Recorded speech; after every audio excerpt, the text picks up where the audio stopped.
Ghost muskies. Is there any truth to it? Or is it just a made-up story? A fantasy of a mind gone mad in the pursuit of the greatest North American predatory fish, the legendary muskie. The muskie can show itself briefly, then disappear among the waves of the lake, leaving you to wonder, did I really see that? In almost every fish camp in northern Wisconsin, there's the story of the ghost muskie that lives in that lake. The one that you never see, but you have evidence that it does exist. The one that attacks your bait, bending hooks and tearing up your tackle. The one that attacks your lure with a powerful head shake as you try to set the hook, and then slack line as the muskie and your lure are gone.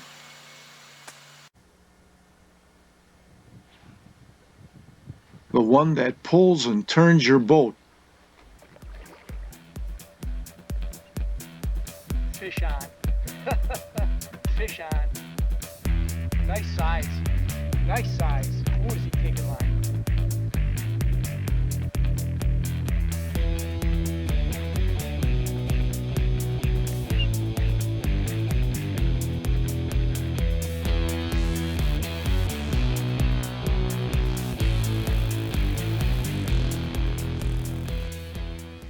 Only to exhibit its raw power and shake off, leaving you in disbelief.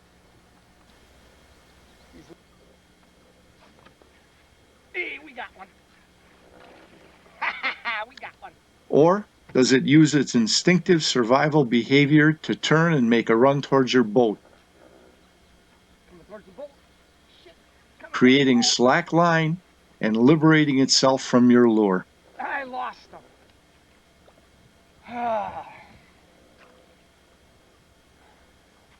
Off that rock bed. He came up, had him on, and he made a run towards the boat. I tried to reel as fast as I could, and I couldn't. He got slack line, he got off. Or does it leave its mark on your lure? I got some gouges in here from where he bit. Or does it leave a memento on your hook? There it is. The musky tooth.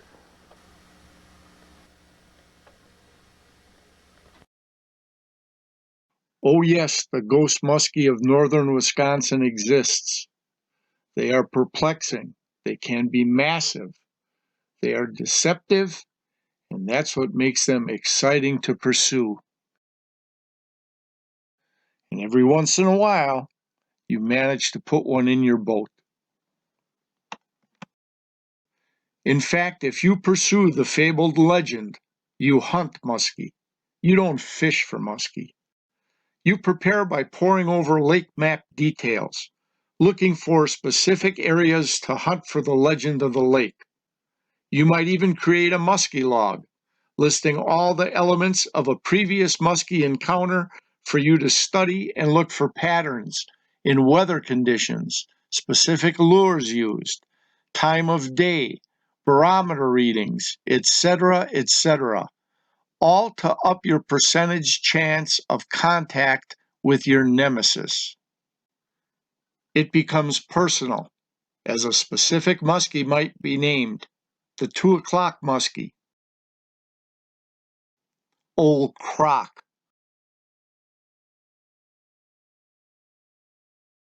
Legend of the Lake,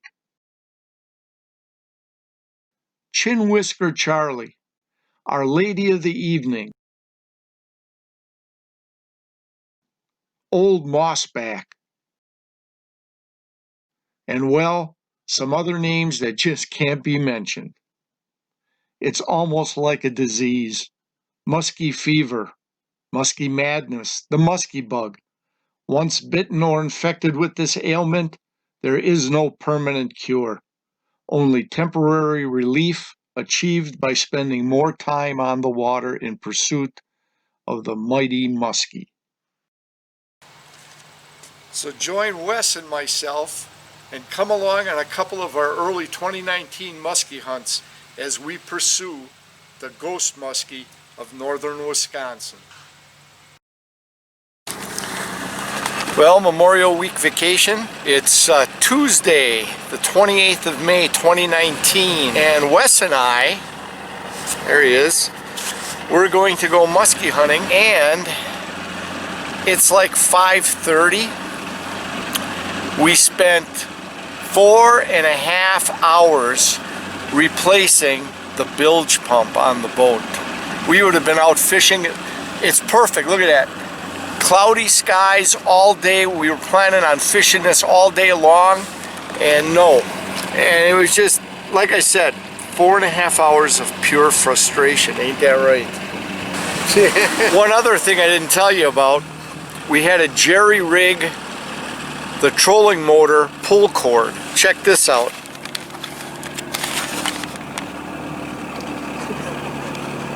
So we got a knot there. We got a knot there, and hopefully this holds together so we can use the trolling motor and it doesn't lock into place down. Like I said, it wasn't a very good start to the 2019 fishing season. Overcast skies all day, didn't have a lot of people fishing. I think there were 2 boats out all day that I saw, and maybe we put him on his first muskie. What do you say? Oh? Is he excited, eh? Alright, let's go muskie fishing. Okay, with the day as bad as it was for a start, and we're finally getting out here, we're nowhere near prepared camera wise. So all we ended up doing was, Wes has got the chest cam. So here's the new setup when we fish. So that'll be on for muskie fishing, and of course I've got this handheld operated camera, and that's all we've got. We're just gonna kind of make do with what we got for the first outing of the year, and so all right, back to chasing muskie.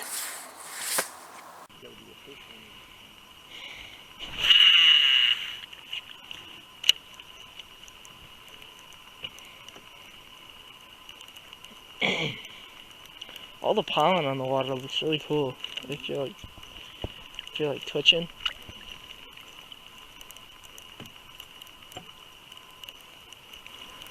You're the only one getting snagged.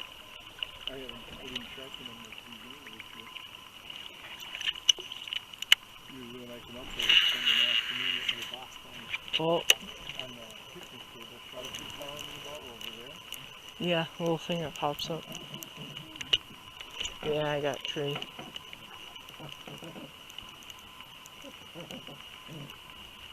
Hey, why not?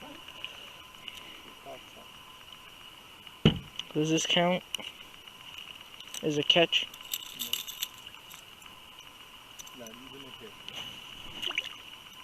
I mean, I hit the tree. That should count for something. After pitching subsurface baits for a while, we decided on a change of pace. To take advantage of the overcast skies, the calm flat water, out came the surface lures. This is for Robbie and Lee and today's angler.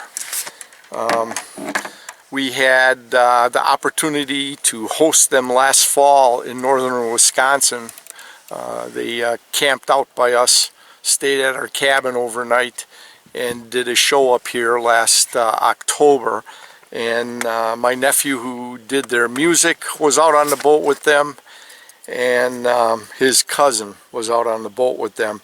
So we got introduced to today's angler and became subscribers and have been watching it.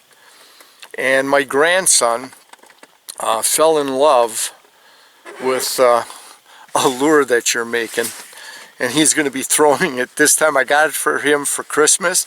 He's going to be throwing it for the first time for muskie here. Here it is. We got him that for Christmas, and he's been throwing it, but you know, just off the dock and horsing around with it. But here it is, the first time chasing a muskie. Would that be something, hey? Or as Lee says, would that be sick if you got one on the first cast? I bet you'd make today's angler. We could send them the tape. Let's see what happens.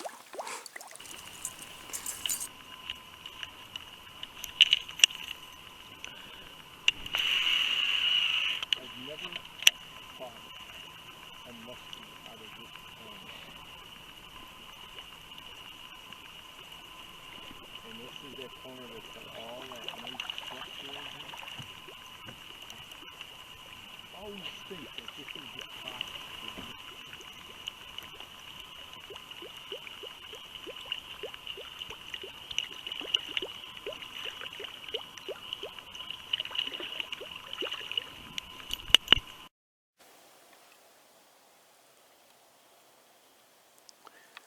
Just heard some like thumping or knocking noises back in here.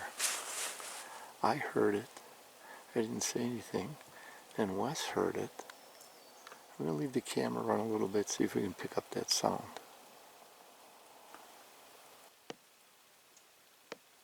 There it was. But I can't see anything.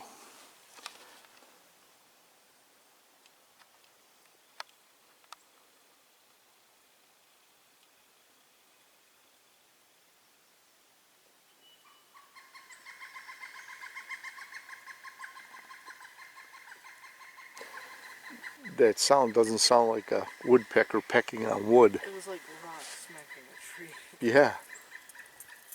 It was a louder thud. I hope you picked that up on the camera, the sound. Oh well. Let's go chase some more muskies.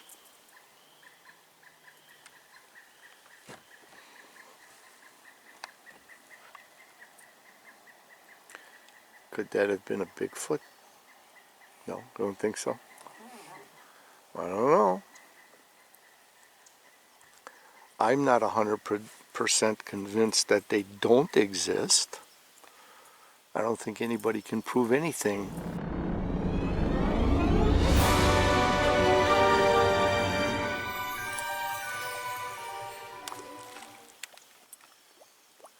There we go, back to chasing muskies.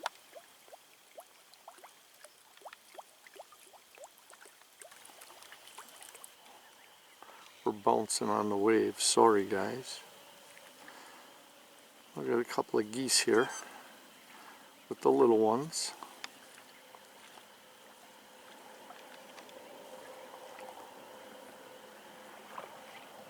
Trying to keep the camera steady best I can.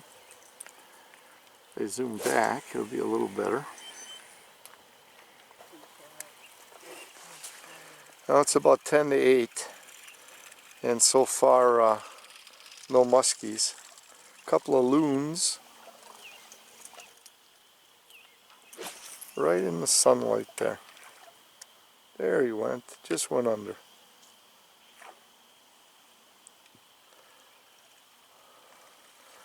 Beautiful calm evening. Look at that, the lake is like glass.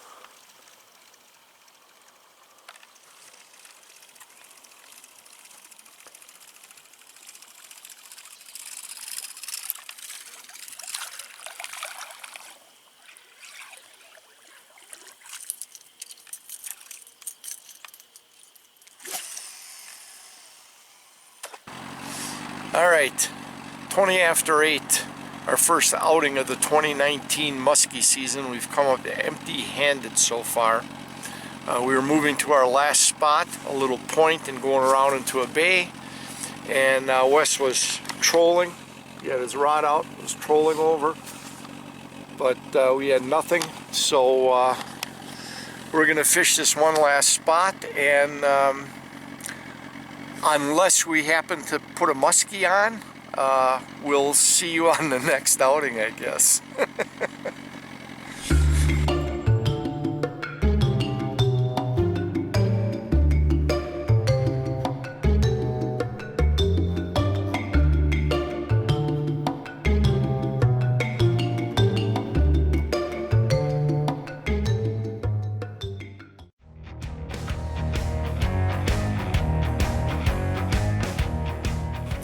Okay, we're on a numbers lake for muskie. Going to try to put my grandson on his first muskie. Not ever, but land his first muskie ever. He's had encounters in Canada where he's had follows and hits, but has failed to actually put the muskie in the boat. We got hazy conditions, clouds are moving in. We got a front that's supposed to come through tomorrow. We've got 1, 2, 3, 4 spots we're going to concentrate on, a milk run, a couple of humps, mid-lake areas, and a couple of submerged vegetation areas. Hopefully we get him on his first muskie that he can actually handle. So we're heading out.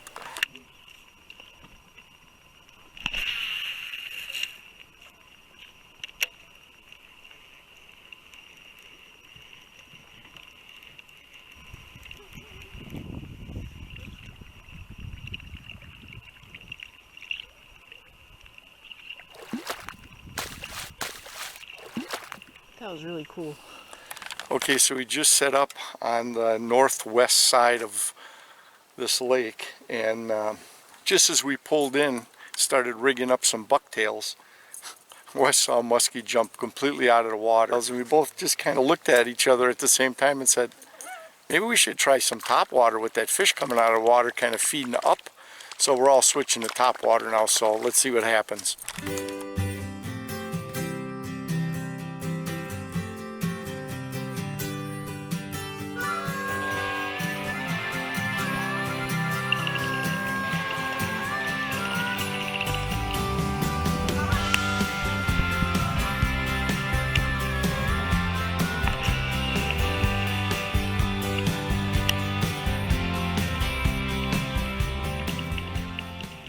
After muskie hunting the western edge weed bed, I changed topwater lures, now using an oldie, a hog wobbler, as we move to the southern shoreline, waiting for the mid-lake weed bed to open up.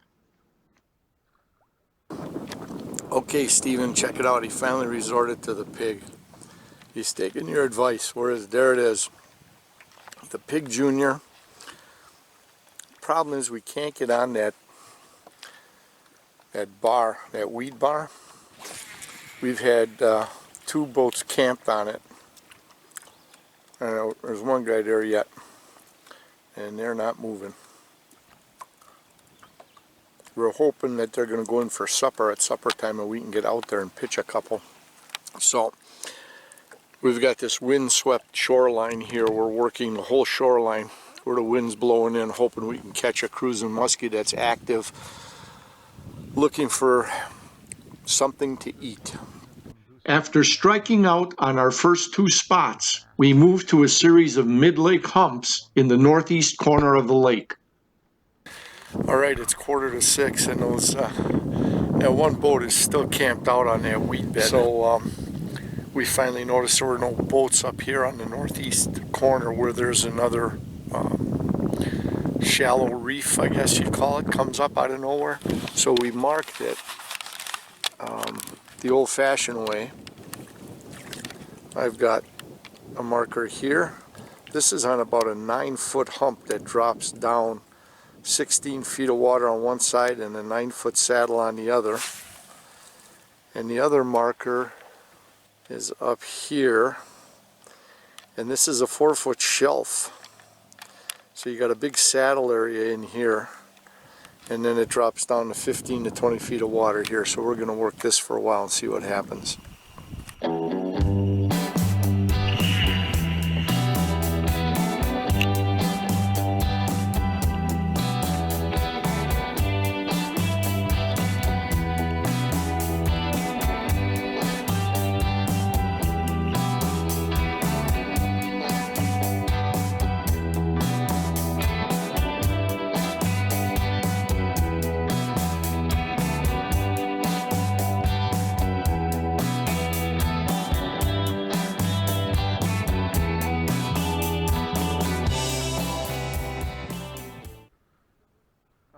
Let's get over there. Oh, now we got to pick up our things.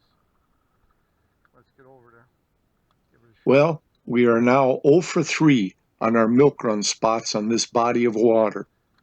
But our number 1 prime spot is finally open, so we're hoping to still get a shot at making it happen.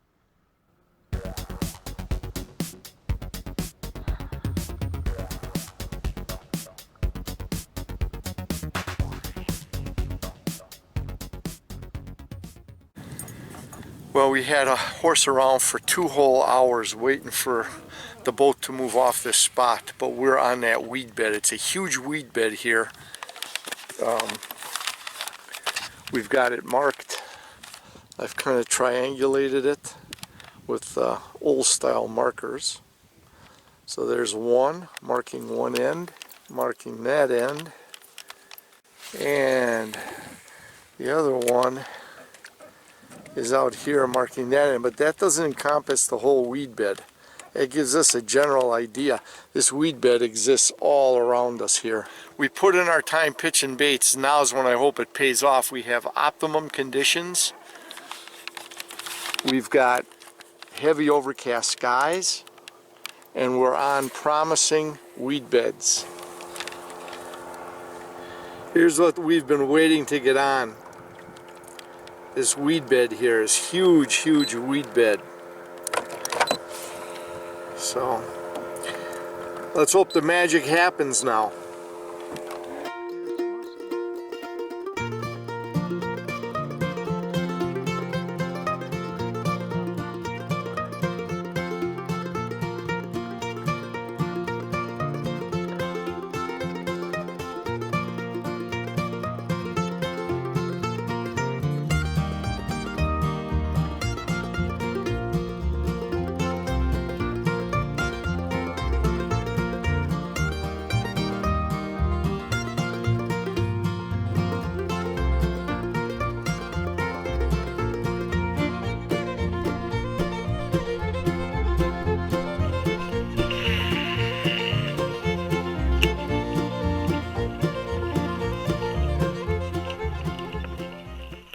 I think I'm hitting bottom. Oh yeah. Oh yeah. Healthy weeds. Okay, cool. The weed growth height on this bed made Wes decide to go to a topwater, I got the top one. putting on his Cisco topper. This is damn it.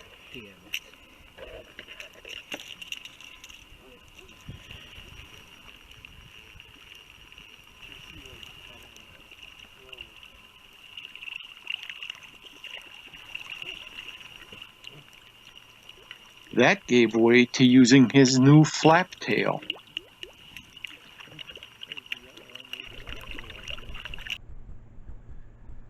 And eventually, he changed to his hard-working suic stick.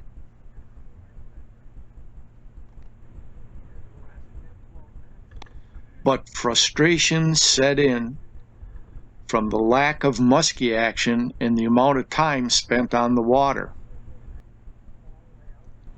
And he decided to change back to using his flap tail.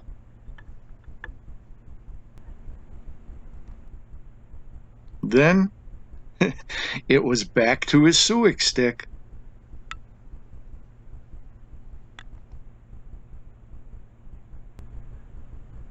In the meantime, I was pitching various topwater baits from the front of the boat, but I was having the same net effect. Absolutely nothing. No follows, no hits either. Finally, the frustration level mounted, and I had to take a break to contemplate what we were doing wrong. It was a musky numbers lake, but as much as we tried, those northern Wisconsin ghost muskies were getting the best of us. His last cast for the evening. So the way it looks right now, when he spotted that muskie, when we got onto the first spot and it jumped out of the water, it was not a good omen for us, as we haven't seen another muskie since, did we? No follows, no nothing. So, well, even though Wes and I got shut out on about 8 hours of muskie hunting over 2 days on 2 different lakes, I guarantee you the ghost muskie of northern Wisconsin does exist. Here's a flashback to 2009, early June, around 9 p.m. in the evening. Enjoy this footage as I go toe-to-toe with one of those ghost muskies in northern Wisconsin. After a brief struggle, I managed to land my Wisconsin personal best muskie on a solo fishing expedition. Check this out.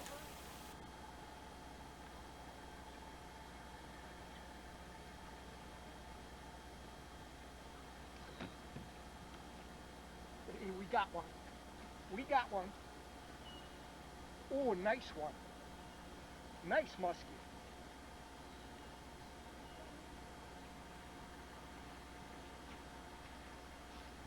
We got one.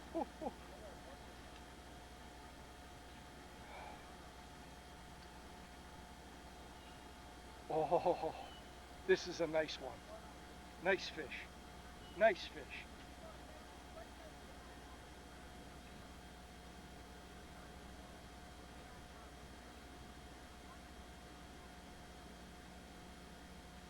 Oh.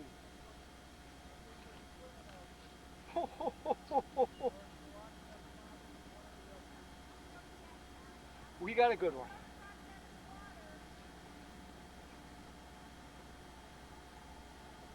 Oh, I can see him down there, man. Oh, not by the trolling motor.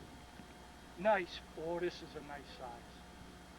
This is a nice size fish. This is my biggest.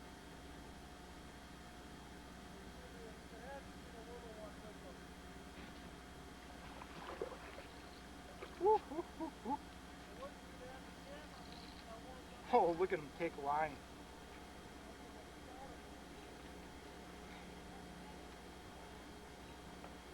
Oh, this is a nice fish.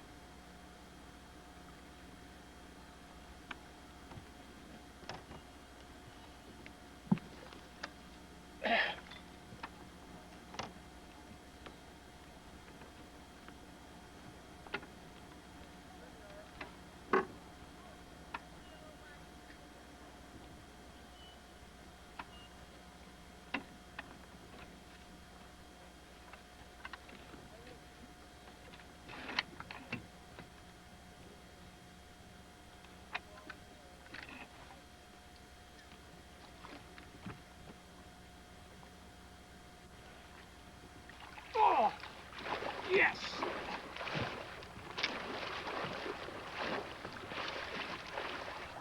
Whew. This is a spotted muskie. Nice fish. As I get ready to work on getting the ghost muskie off my lure, you'll hear the motor of an approaching boat.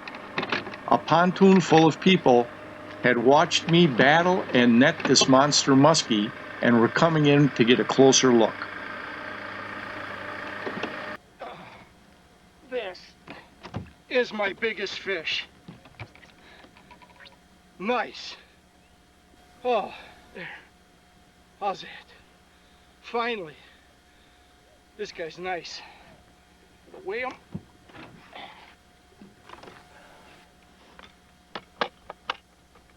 This guy's big.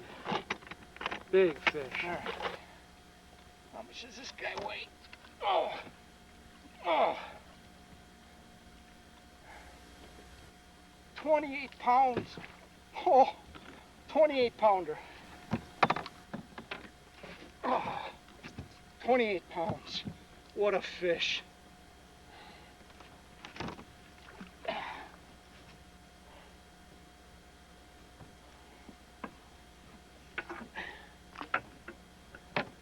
Let me get her measured. 48 inches and 28 pounds. There he goes. But this is the biggest fish. 48 inches, 28 pounds. Beautiful.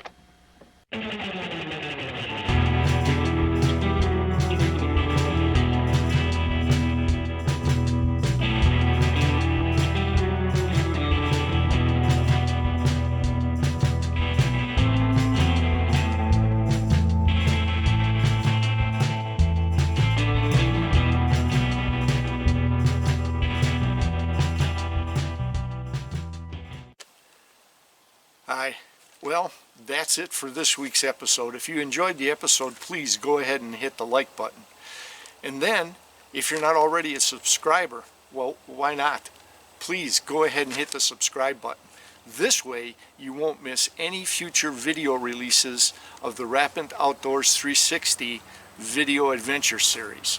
You'll be notified of each one. Now, feel free to comment below, or if you don't want your comments available in the public eye, we can also be reached at rapidoutdoors360@gmail.com. And if you know a friend you think may enjoy this video series, please feel free to share this with him or share our link. We'll see you on the next video. In the meantime, remember, subscribe, like, comment, and share. And always, whether you fish or hunt, make sure you practice CCR. Catch, conserve, replenish. Make sure that that resource is available for future generations. We'll see you all next time.